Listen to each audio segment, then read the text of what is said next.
ఆయన ఆ జనసమూహములను చూచి కొండ ఎక్కి కూర్చుండగా ఆయన శిష్యులు ఆయన యొద్దకు వచ్చిరి. అప్పుడు ఆయన నోరు తెరిచి ఇలాగు బోధింపసాగెను.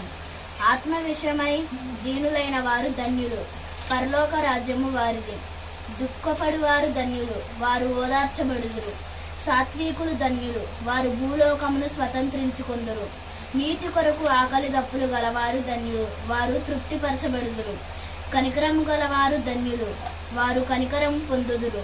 హృదయ శుద్ధి గలవారు ధన్యులు, వారు దేవుణ్ణి చూచెదరు. సమాధానపరచువారు ధన్యులు, వారు దేవుని కుమారులు అనబడుదురు.